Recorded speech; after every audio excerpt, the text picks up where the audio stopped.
Eh, sebelum kita bicara soal pers, saya teringat ada istilah bahwa zaman itu tidak bisa dilawan.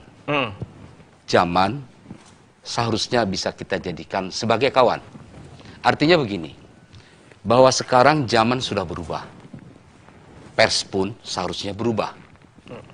Bahwa sekarang kehidupan dunia pers kita, ada yang mengatakan dalam tanda kutip, sedang terancam oleh maraknya media sosial, maraknya aktivitas para netizen. Dan itu adalah fakta. Kita tidak bisa mengabaikan bahwa itulah kenyataan, bahwa zaman sudah berubah. Lantas bagaimana pers kita? Kalau kita lihat dari judulnya kan, disrupsi digital. Bahwa memang zaman sedang menuju ke era sana, ke era digital. Mungkin kita masih ingat bahwa di era tahun 80, 90, bahwa pers di Indonesia, termasuk di Kalimantan Selatan, itu lebih didominasi oleh media cetak. Kemudian juga media televisi dan radio. Seiring zaman, seiring majunya teknologi informasi, bahwa sedang terjadi perubahan-perubahan itu. Dan ini orang-orang pers seperti kita, ini harus bisa memahami perubahan ini. Saya katakan tadi bahwa zaman tidak bisa dilawan, tapi seharusnya dijadikan kawan. Artinya, kalau saya melihat bahwa banyaknya netizen, banyaknya media sosial, kalau ada orang berpendapat itu adalah ancaman bagi pers, bahwa ke depan yang namanya media konvensional, seperti kita, media cetak, media televisi akan habis oleh itu. Saya kurang sependapat dengan itu. Saya yakin bahwa pers dan jurnalis dan wartawan itu tidak akan pernah hilang dari Indonesia, termasuk di Kalimantan Selatan. Tetap akan ada. Persoalan kita sekarang adalah bagaimana pers yang ada sekarang ini bisa mengikuti perubahan zaman itu. Ya kan?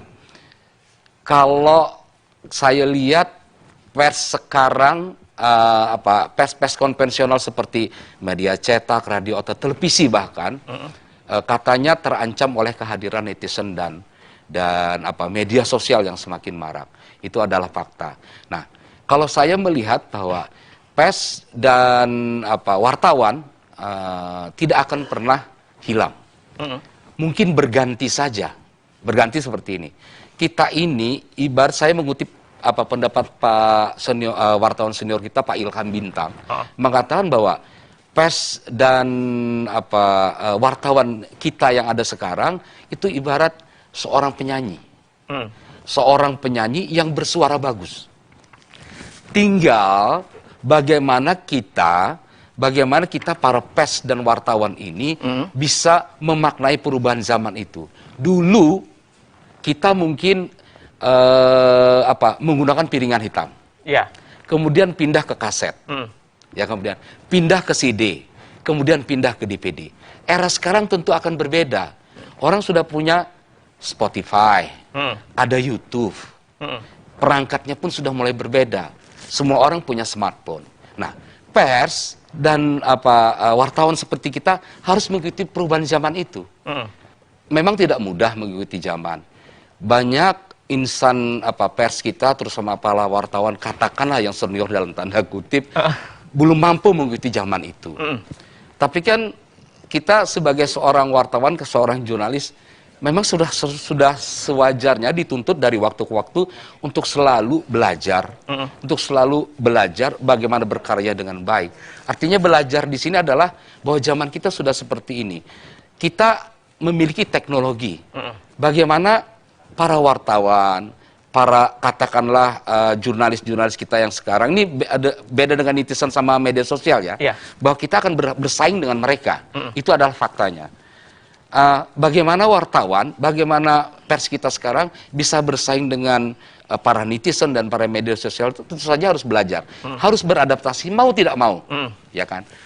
Sekarang orang, kalau dulu untuk melihat, untuk menyimak sebuah informasi, katakanlah melalui koran gitu ya, melalui koran, kita harus menunggu pagi, koran pagi misalnya.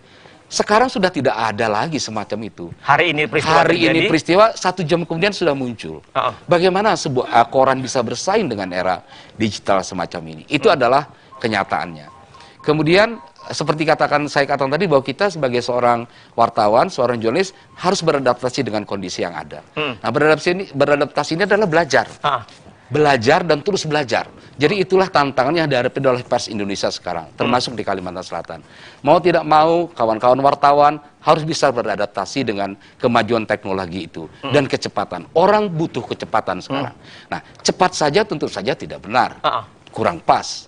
Tapi bagaimana kita bisa menjadikan sebuah informasi yang cepat, akurat, dan tentu saja teruji kebenarannya. Sekarang banyak faktanya sekarang di Kalimantan Selatan, mungkin Mas Toto tahu, nanti bisa mengumpulkan data, mulai bermunculan. Ya, ini bagus, ada hal yang positif seperti ini. Media-media online. Media-media yang sudah menggunakan digital. Kita bisa menyajikan informasi melalui kecepatan tadi, melalui di smartphone bisa diaplikasi, di website bisa diaplikasikan, bisa akses. Artinya media-media konvensional seperti dulu, seperti media cetak mungkin sudah mulai ditinggalkan. Gitu. Siapa sih pembacanya? Dan itu adalah faktanya. Nah, sekarang tinggal bagaimana wartawannya membekali diri dengan kemampuan untuk mengikuti perubahan-perubahan zaman itu. Bahwa kreativitas tetap harus diutamakan, inovasi tetap harus diutamakan. Jangan sampai media pers kita seperti kita ini itu akan nantinya akan tersingkir oleh kreator-kreator, para netizen di media sosial. Ini adalah tantangan dan bukan lawan kalau menurut saya. Bisa dijadikan sebagai acuan bahwa kita juga, dunia pers tidak bisa menganggap remeh mereka gitu. Itu adalah faktanya. Ramainya era netizen, kemudian media sosial, saya kira tidak akan bisa mematikan pers dan wartawan.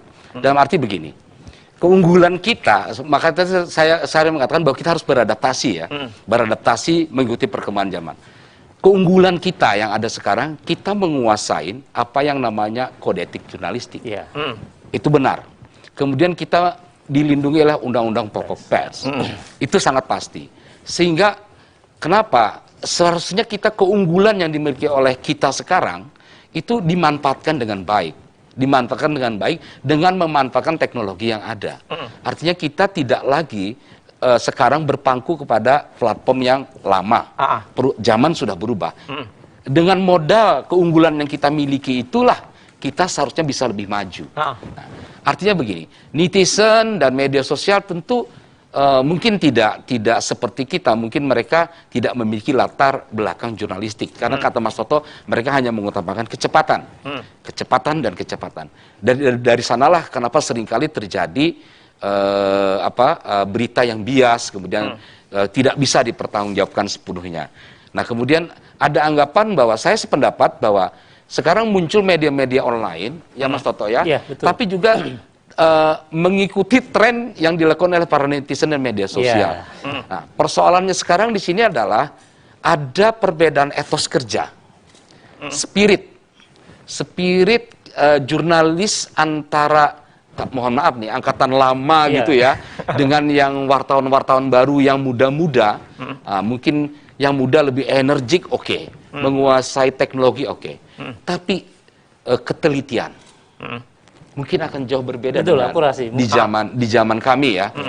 Bagaimana kita belajar balance, keberimbangan dalam menyajikan sebuah informasi. Hal-hal ini yang seharusnya menjadi perhatian para wartawan muda. Karena para pegiat netizen juga ya, media sosial, hal-hal semacam ini juga harus mendapat perhatian, sehingga jangan sampai menyampaikan informasi yang bisa menyesatkan dan itu sangat merugikan. Ya, berita hoak tadi memang salah satu dampaknya. Masyarakat akan mudah apa ya, Mas, terpengaruh. Nah, sementara media yang benar-benar menjalankan kode etik jurnalistik, menjalankan sebuah platform media yang benar, tentu mereka tidak akan secepat yang disajikan oleh media sosial maupun para netizen, mereka harus cek kembali benar atau tidaknya sebuah informasi yang disajikan. Ini memerlukan waktu yang berbeda dengan para netizen atau media sosial yang begitu dapat informasi langsung dia sajikan. Tanpa ada proses. Tanpa ada proses dan tanpa ada filter. Nah, pers inilah saya sebenarnya dengan Mas Toto, bagaimana kita bisa menjadi filter dari berita-berita yang bias, berita-berita yang tidak bisa dipertanggungjawabkan kebenarannya. Saya kira itu. Sebenarnya justru media seperti media-media, kita istilahnya apa ya? Media mainstream ya? Iya, media mainstream. Mainstream ini seharusnya menjadi penyeimbang. Menjadi rujukan. Nah, celakanya kalau dulu yang namanya media mainstream ini dulu dijadikan semacam apa? Referensi ya, Mas? Iya. Referensi. Kalau kita ingat dulu zaman sekolah, kalau ingin mereferensi katakanlah kesebelasan Barito Putra gitu ya, di Banjarmasin Pos, Dinamika Berita, Kalimantan Pos, Gawi Manutung, kita waktu di SMP atau di SD clipping, potong. Sekarang itu sudah tidak lagi dilakukan. Orang mau mencari referensi soal Barito Putra, klik Google, orang sudah tahu, tinggal di print. Copy paste jadi. Ini fakta. Ya kan? Jadi, tapi tetap saja bahwa media-media mainstream seperti kita ini harus menjadi media rujukan, media filter terhadap informasi yang simpang siur dan mungkin tidak bisa istilahnya dipertanggungjawabkan kebenarannya informasi yang disampaikan itu. Yang menjadi masalah kita sekarang di dalam pers ini bahwa pers itu tidak lepas daripada bisnis. Sekarang sudah menjadi bisnis. Nah, sekarang menjadi pertanyaan kita sekarang banyak orang bertanya, mampukah pers kita bisa bersikap independen? Itu termasuk di Kalimantan Selatan. Baik mempertanyakan soal itu, Mas. Itu saya sendiri sekarang sudah menjadi bukan meragukan, tapi saya kira tidak ada satupun, saya bisa mengatakan bahwa tidak ada satupun pers di dunia ini yang independen. Betul. Ya, kalau berharap namanya dunia pers ini independen, saya kira itu sesuatu yang menggelikan. Idealnya, harapan idealnya seperti itu. Tapi fakta bicara lain. Seperti ini misalnya. Saya kemarin diajak oleh Dewan Pers untuk mengisi semacam kuesioner sejauh mana independensi pers di Kalimantan Selatan. Saya kasih saja nilai sekitar 60 lah. Ya. Artinya fakta yang ada di daerah kita, hampir semua pers di tempat kita, katakanlah, karena saya menyebutnya industri ya, industri pers di daerah kita ini terikat kontrak dengan Pemda. Ya, penopang ya, itu. Mas Toto. Penopang kehidupan. Ya. Bagaimana pers bisa bersikap independen terhadap, katakanlah sebagai fungsi kontrol sosial, di satu sisi kita terikat kontrak dengan pemerintah daerah, artinya dengan penguasa. Iya kan? Kepala daerah gitu lah. Kepala daerah katakanlah seperti itu. Hampir semua kabupaten kota dan di tingkat provinsi. Bagaimana pers bisa mengkritik secara benar, mengkritik secara sehat pemerintah daerahnya, jika di sisi lain dia takut kalau kontraknya dicabut. Dan itu terjadi. Dan itu piring nasi. Dan itu fakta. Ya, betul. Bagaimana kita akan bisa bersikap independen? Oleh sebab itu, saya pikir di dalam Undang-Undang Pokok Pers kita di tahun 99 ya, Mas ya. Sebenarnya ada pemisahan yang sudah jelas bahwa pers itu seharusnya tidak harus dibiayai oleh pemerintah kan. Itu idealnya. Betul. Tapi ngarannya di wadah kita di Banua ini umpat membangun Banua. Alasannya yang paling klise sih seperti itu, Mas. Artinya ayo kita bersama-sama kayuh baimbai membangun Banua, bagaimana pers dan pemerintah bisa bersama-sama membangun Banua kita. Jadi karena situlah banyak pers bermitra dengan pemerintah daerah, termasuk punya saya mungkin ya. Tapi itulah faktanya.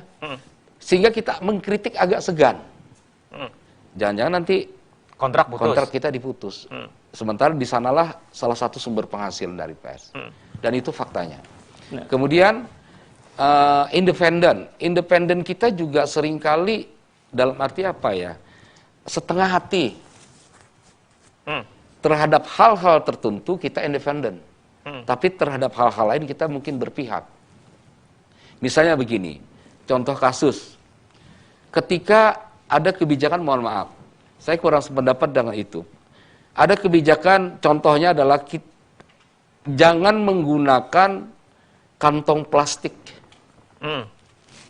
Kesannya, pemerintah daerah yang katakanlah mengharamkan kantong plastik ini untuk tempat belanja, itu kesannya seperti mencintai lingkungan.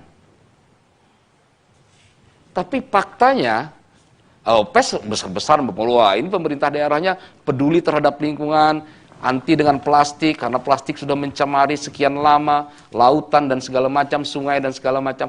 Tapi faktanya, bahwa hampir semua kemasan di toko itu menggunakan plastik. Di pasar tradisional masih menggunakan plastik. Kesemuan dukungan terhadap hal-hal semacam ini juga terjadi di dalam dunia pers. Kita mendukung hal tertentu, tapi kita tidak kritis terhadap hal yang lebih besar. Sedihnya begini, bagaimana kita berharap para wartawan kita bisa bekerja dengan baik, bisa bekerja dengan profesional, jika sebagian besar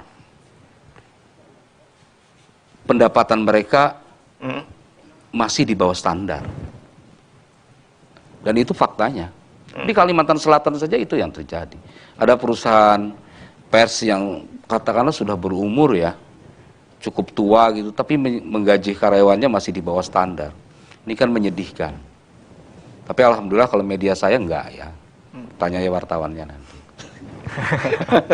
Jadi penuhi dulu kebutuhan mereka, kata Mas Toto. Baru kita berharap bisa mereka bekerja dengan baik, dengan profesional bilang itu. Inilah tadi bagaimana kita menjaga marwah pers kita, ya penuhi dulu kebutuhan pokok mereka. Minimal sekali UMR lah.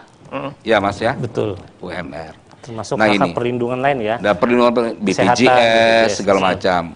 Dan itu harus kita laksanakan. Itu adalah memang hak dia, hak wartawan kita. Nah, sehingga mereka bisa kita tuntut untuk bekerja secara profesional, sehingga bisa menghasilkan karya informasi yang bagus juga.